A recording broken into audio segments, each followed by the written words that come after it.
Good morning, everybody. This is Grant Sparks with the Grant Sparks Show, and we got a little special Halloween frightening show for you today. And the frightening aspect of the show is I'm going to ask you this question. Was Trump right? I'm worried about you, and more importantly, your goals. Not worried about what you're saying or your beliefs or what you're voting for, but I'm worried about your beliefs. There's very good research to point out why, and we're going to share that with you today. And what you should be thinking about post-election. Once this election is done and gone, what should you be thinking about now in order to prepare for then? Let's talk about this and more in the Grant Sparks Show. So I had an encounter this past week with a business friend and partner of mine that I've seen around town quite a bit. We've been buddies for quite some time. The guy is kind, has kids, very friendly, very uplifting, very encouraging. And when politics came up and it was clear that I wasn't voting for this person's candidate, I got a DM. And that DM was rather derogatory. And this person's generally playful, but not derogatory. It was a slur, and I won't repeat it here. It's a little too early in the morning to refer to it. But it was a dig at me personally, at my intellect, at how I wasn't a critical thinker. And continued. No, we bantered, and I do give him credit for us bantering back and forth a little bit and engaging in that conversation. I was suddenly concerned and struck with this one thought. How could this person, who generally is a level-headed person, get caught up in such a political fervor that they talk to me, someone nearly twice their age, someone who they usually have respectful deference to, someone who we normally have a really good time, suddenly change in such a way that they were derogatory, rude, and really couldn't see not just their opinion, but how they behaved was not necessarily top tier. How could that happen? I have this question because quite often when I encounter my coaching clients, I often ask this question. How could it happen that you get so far off track of your character goals, your financial goals, your focus in any given thing? What is that? And I started pondering that a little bit further. Now, I'll reflect on this other thought. I remember in the first, the election of 2008 was a heated election. And then again, the elections in 2014 and on. Very heated elections. And I remember that I was just kind of sick of the political cycle myself. And we had the fortune to be in the island of Hispaniola in the country of the Dominican Republic during the elections. And sitting in a bar, drinking coffee surrounded by another culture, another language, watching soccer on one screen and the political debates in the other screen, it was such a relief that this particular group of people were not sucked into the political cycle. They were interested. They were deliberating. They had opinions. It was very strong. They had a firm opinion there.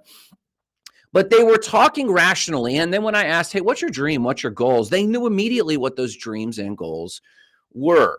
So I call this out because I have a growing concern about you, my friend. No, this isn't about any particular candidate. No, this isn't about any particular political leaning. This is about one thing Trump said that I absolutely believe might be true, but not in the way you think. This one candidate has said repeatedly, there is an enemy within. And though I know that this is rhetoric from the 1930s and 1940s Germany, and I know that this is rhetoric oftentimes with other candidates like this, I know that they didn't mean it this way, but I knew that there was one way that this was true. The one way that this statement is true is there is an enemy within, and that enemy is you. And that enemy is me. And that enemy is any of us who allow ourselves to get sucked into left or right extreme thinking because of one major reason, and that is we scientifically lower our cognition and derail from our goals more on average during a political cycle than in any other time. And there is what I call the political or election hangover that takes months to recover from, the behavior we had that we don't normally have, the extreme thinking, which kind of is its own sort of high. We come off of that and we have to recover over time to actually get back on track for our goals. Now, there's a few pieces of research I want to drop on you here because I want you to pay attention to this. Let me pull this up. Research shows that to the degree we become extreme in our beliefs, so there's a gradient of extreme, like totally moderate versus extreme. Somewhere in the middle is you're now posting on Twitter, you're posting on Facebook about your particular beliefs, or someone posts about their beliefs about an election, and you're responding to that and clapping back and putting brain cognition to this. There's a piece of research that says the more we engage in this activity, our ability to self-analyze our own mistakes declines. Now, this is super important as it comes to goal setting. Let me drop this link in the comments here so that you have access to this. I'll say this again.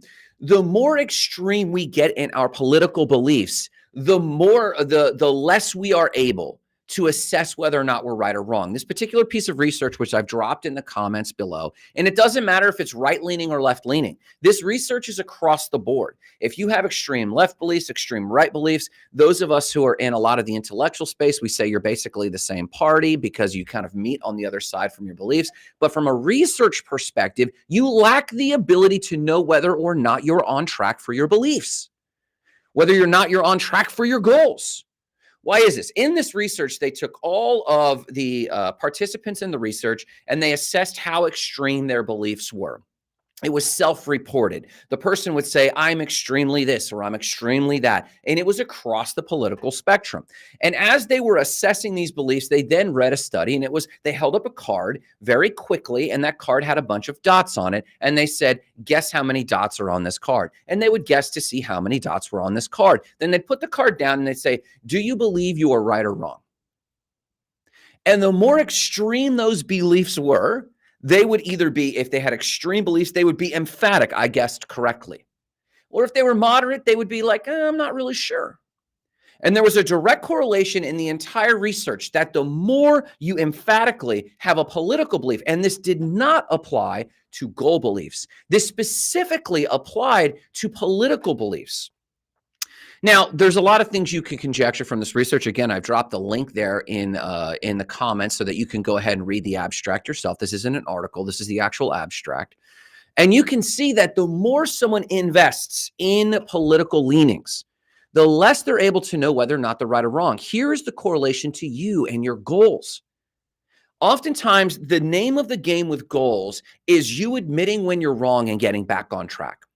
Because the law of entropy is active all the time. I heard it said by Bob Proctor that a spaceship is off course 99% of the time.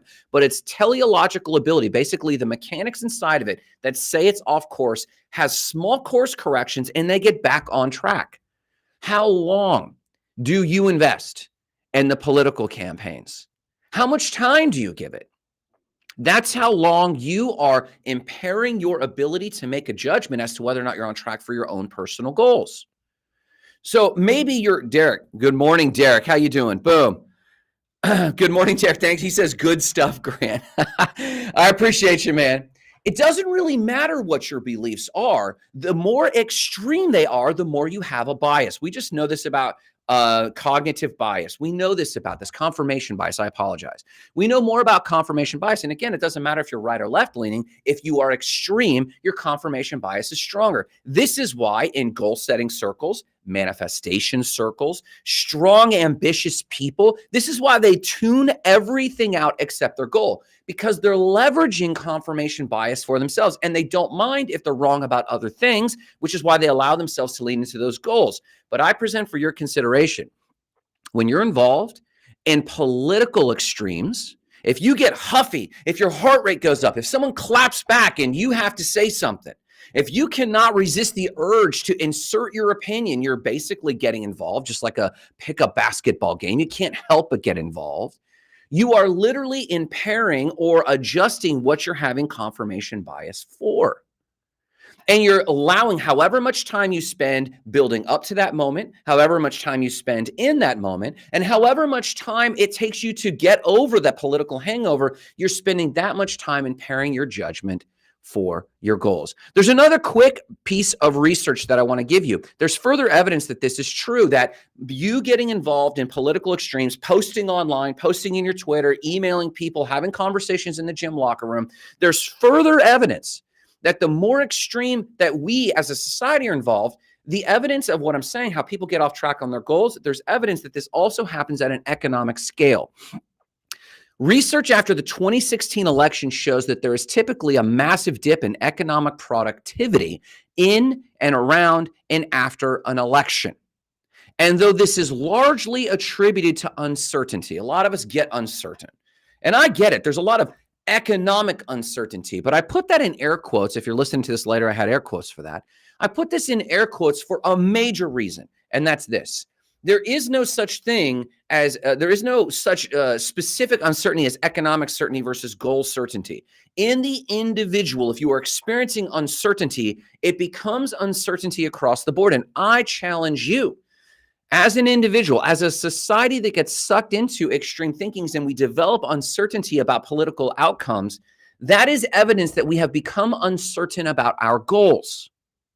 No, Grant, I'm still focused on this, and my guy's going to win, or my girl's going to win, or my person's going to win. I'm still focused because when they get in what? You expelled so much energy, and now you're going to have to reassess how much time you spent in the extremes and off course from your goals. And even if your candidate wins, you will have to self-assess and say, is my brand tarnished because I sounded a little irrational? Even though I was right, my person got in, which isn't the point, as we know, but you feel that way. There's a hangover, as I call. There's a recovery period where you have to get back into a state of centeredness. As the example of my friend who had a derogatory slur when he found out that I was not voting for his candidate. And I'm not voting for any of the candidates, by the way. That's been my tactic for a long time. I pick character-based candidates, and currently my character-based selections are not the top contenders.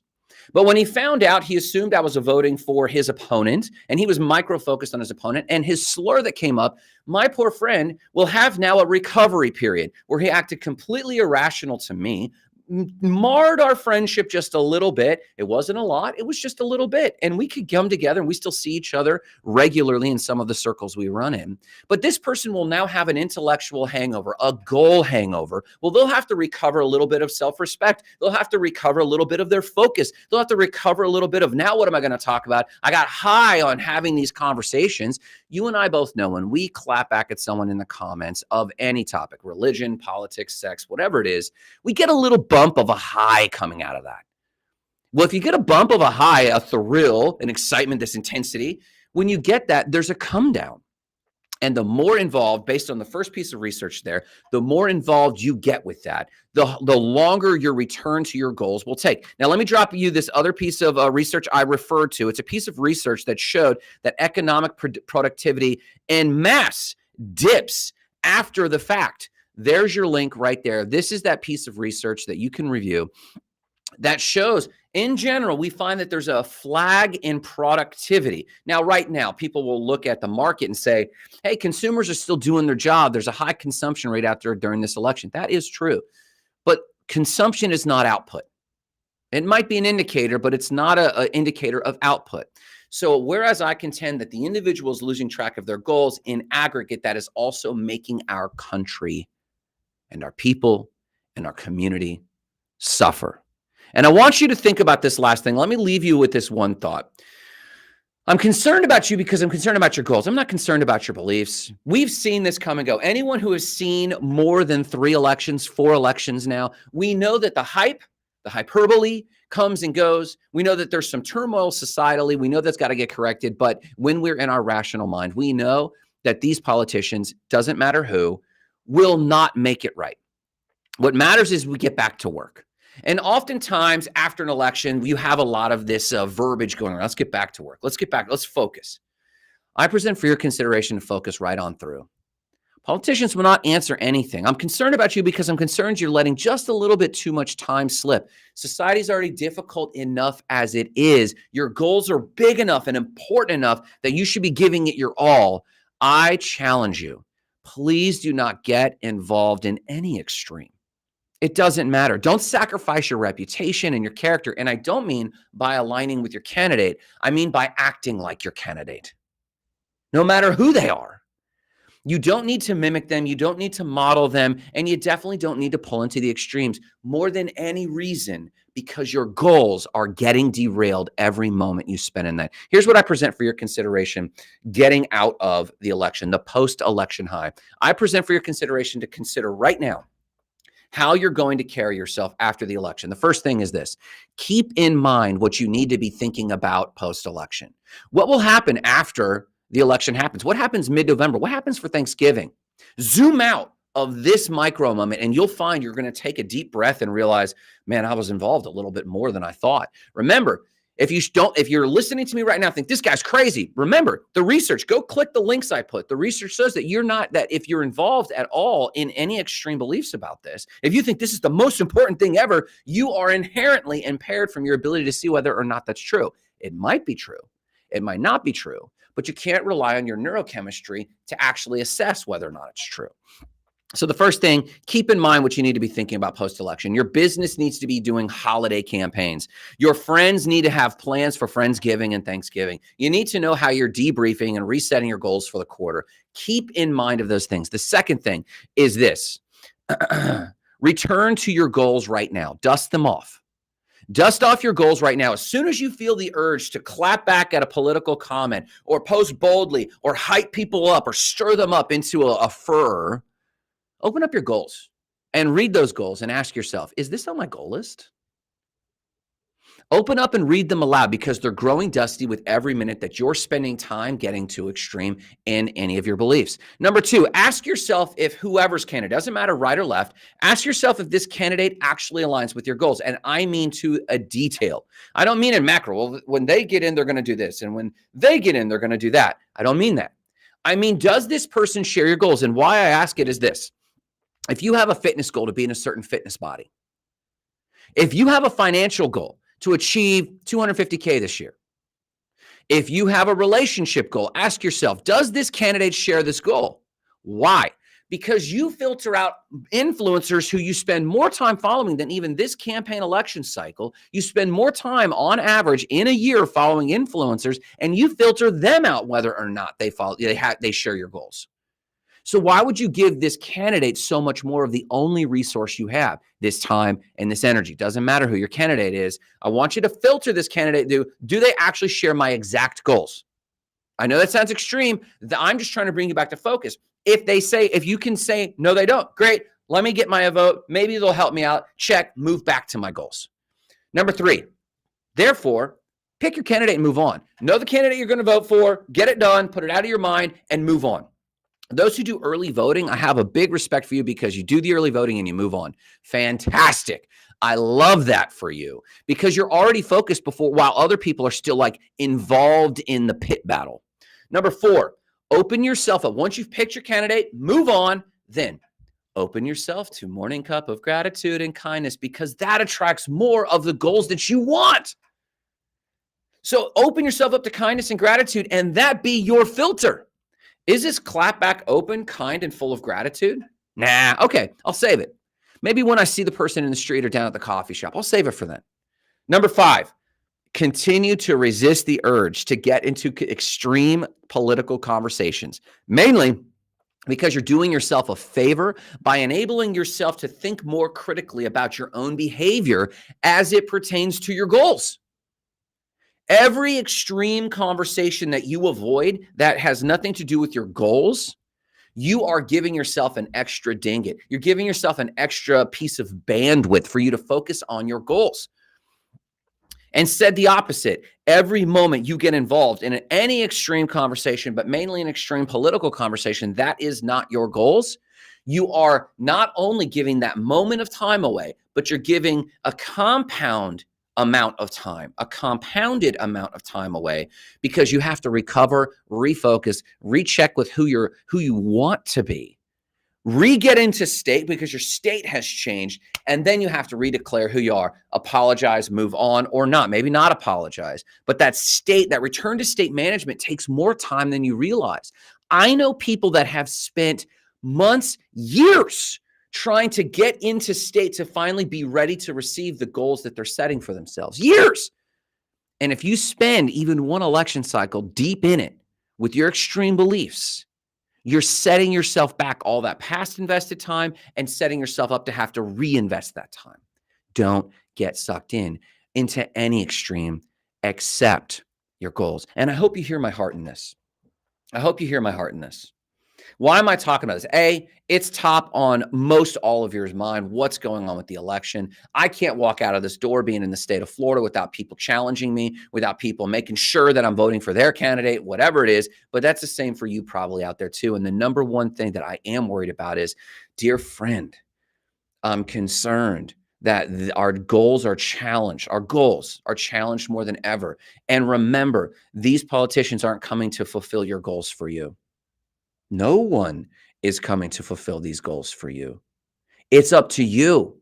So don't give this any more time than is minimally required as your civic privilege. It's not your duty. It's not your right. It's your civic privilege. But get it done and then move on. Don't get sucked in. Let them talk about it.